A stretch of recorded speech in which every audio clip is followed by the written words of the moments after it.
Today, we're looking really closely at something super important, especially if you speak Arabic and, you're getting ready for that IELTS exam. hmm We want to help you start thinking, actually thinking directly in English. Yeah, it sounds like a big step, maybe, but it's definitely doable. Right. And we know it can feel like a hurdle, so we've looked at some really useful info to guide you. Yes, we really dug into several areas. We read articles about why thinking in another language is helpful in the first place. Okay. And we found some, practical ways you can actually begin to do that. Good. Practical is what we need. Exactly. And we also looked at common mistakes Arabic speakers might make with English. Ah, that's useful. Very. And online discussions about this exact topic, this whole idea of language transfer, basically how your first language, Arabic, influences how you learn English. Right, like how it helps, or sometimes it makes things trickier. Precisely. And also how Arabic and English sometimes, well, they see things a bit differently. Referential gaps, they call them. Okay, And the challenges of idioms, those funny phrases between the languages. got it. So lots of ground covered.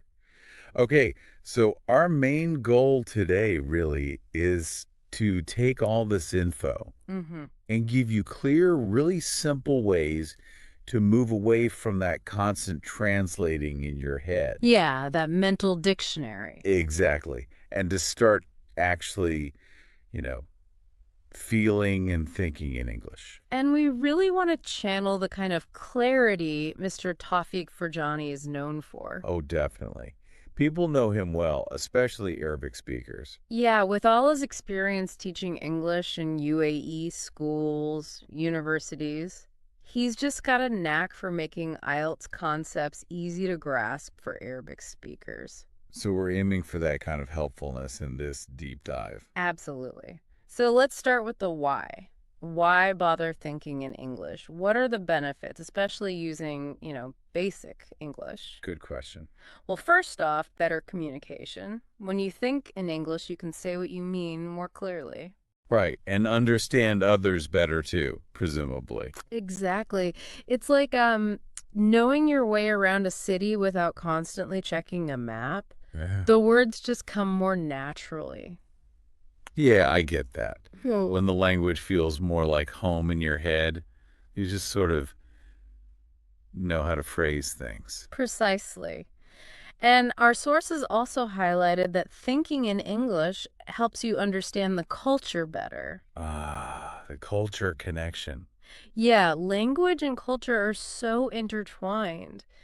Think about maybe specific English words for customs or traditions that don't have a direct Arabic equivalent. That makes sense. And here's something interesting. Some research suggests learning and thinking in more than one language might even be, well, good for your brain overall. Like a mental workout. Kind of. And importantly, for many of you getting ready for IELTS, it really boosts your confidence when you're using English. Oh, I can see that. Less hesitation, maybe. Definitely. When you're not constantly doing that mental translation, speaking, listening, it just becomes smoother, easier. Okay, so those are really solid reasons. Confidence, better understanding, cultural insight, maybe even a brain boost. Mm. Good stuff. Mm-hmm. So the big question then is how? How do you actually start making that shift, that switch in your thinking? Right, the practical steps. Our sources gave us loads of simple ideas. The first big one is immersion. Immersion sounds intense. It just means surrounding yourself with English. Think of it like learning to swim, you need to get in the water, right? Okay. So for language, you need English around you.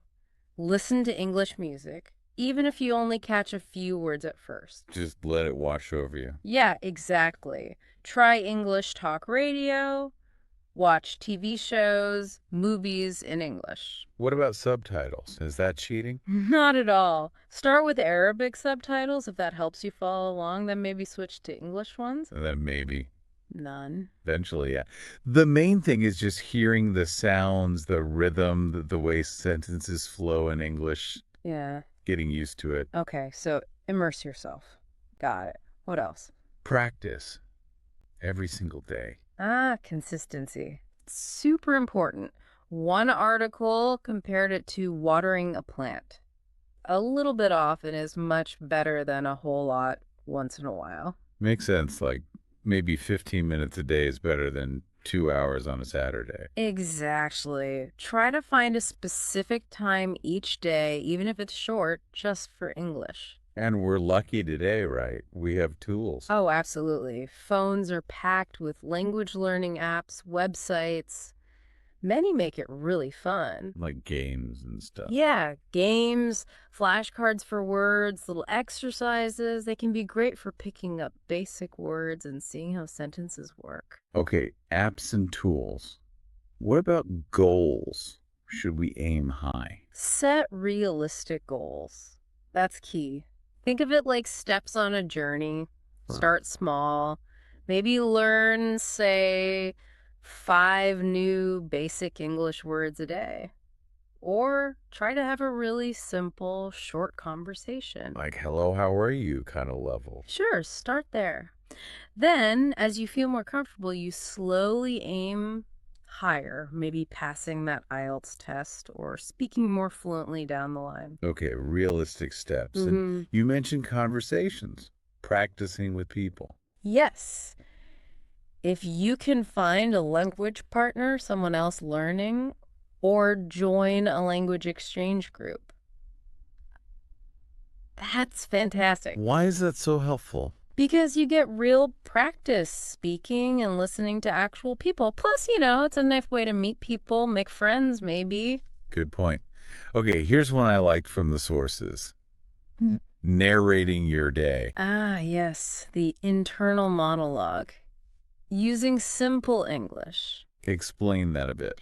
Well, as you go about your day, just try to describe what you're doing or feeling or seeing in English, even just silently in your head. So if I'm making breakfast, You might think, okay, I am getting the bread. Now I am putting the bread in the toaster. Very simple sentences, basic words. I like that. It connects English directly to your real life, your actions. Exactly. And another similar idea, use your downtime. Downtime, like waiting in line. Perfect example. Or on the bus. Just look around and try to mentally label things in English. Bus, window, tree. Tiny little practices. Yeah, or imagine super simple conversations. What would you say if someone asked you the time? Think it through in English. Okay, these are very practical. Now, something that holds people back. Mistakes. Oh, hugely important. Don't be afraid to make mistakes. Easier said than done sometimes. I know, but it's truly part of learning anything. Honestly, most native English speakers, they understand you're learning. They usually appreciate the effort. So don't worry about sounding silly. Not at all. See mistakes as like learning opportunities. Okay, I said that wrong. How should I say it? Good mindset shift. Yeah. What about these? Language triggers. Yeah, that's a neat trick. Connect English words directly with everyday things. How? Simple way. Sticky notes, put a note with the English word chair on your chair, table on the table, door on the door. So you see the object and the English word together, no Arabic in between. Exactly. You're building a direct link. Object, English word. Clever. And you mentioned culture earlier. Right. Learning a bit about English culture helps too. History, traditions, food, social habits.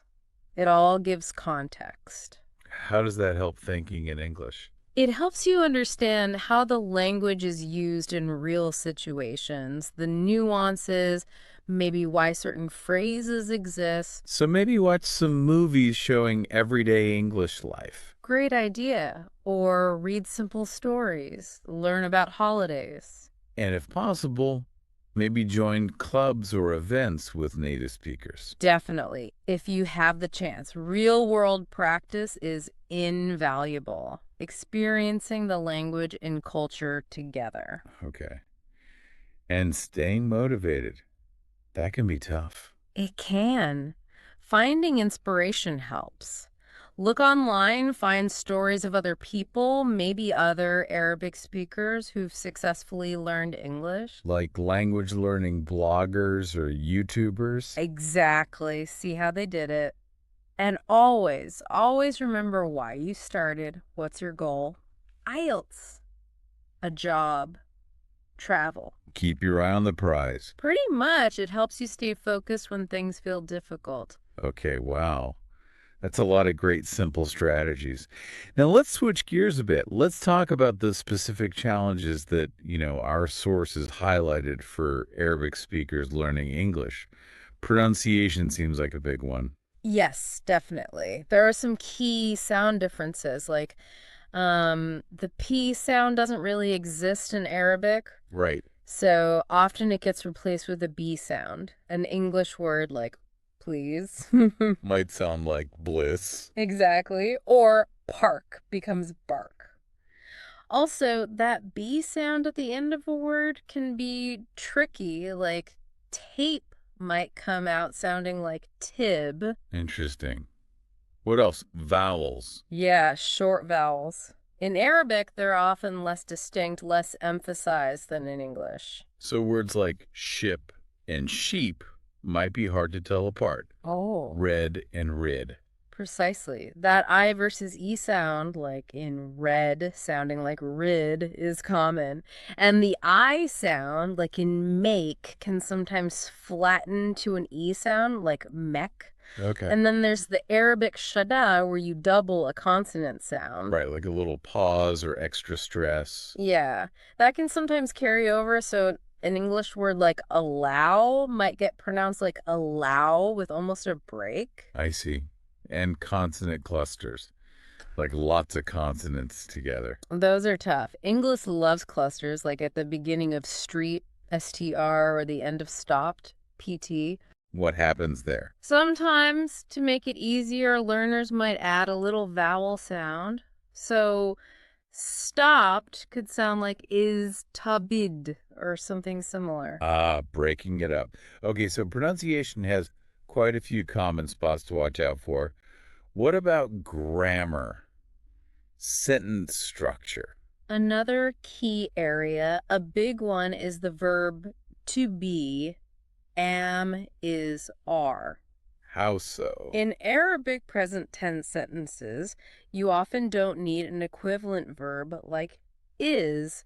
So learners might carry that over and say, for example, he happy today. Instead of he is happy today. Exactly. Omitting that linking verb. Okay. What else? Articles like the and a. Yeah, those are tricky. Arabic has one main definite article, al, which is kind of like the. Sure. So sometimes learners might overuse the in English, or maybe omit a or an where they're needed.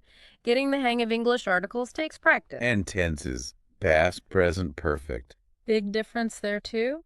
The way Arabic expresses time, especially relating past actions to the present, is different from English's past simple versus present perfect distinction. Can you give an example? Someone might say, he was drink coffee, when the English meaning is closer to he has drunk coffee, focusing on the result now. It's a nuance. Okay. And passive voice, like the window was broken. Less common in everyday Arabic. So constructing it in English can be a challenge. You might hear something more direct like, he hit by a stone. Instead of he was hit by a stone. Right. Forgetting the be verb and the past participle form. And adverbs. Words ending in lie, often, like Yeah. quickly.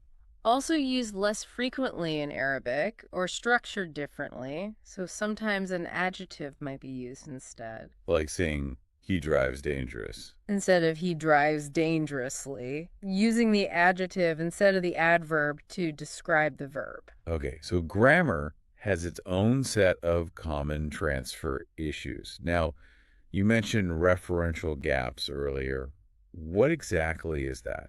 It basically means that sometimes a word or concept in one language just doesn't have a perfect one-to-one match in the other. Because of culture or just different ways of seeing things? Both, really. The example often given is the Arabic word awar. It translates literally as one-eyed. But in Arabic, it can also carry a connotation, like someone who is flawed, maybe unfair, or just generally not good. The English one-eyed doesn't usually have that extra layer of meaning. Ah, so the cultural baggage of the word is different. Exactly. And it works the other way, too. English might have a very specific word for something that needs a longer explanation in Arabic. Which really shows how tight that language culture link is. Definitely. And it makes translating idioms, those fixed expressions, incredibly difficult. Right, because their meaning isn't literal. Precisely.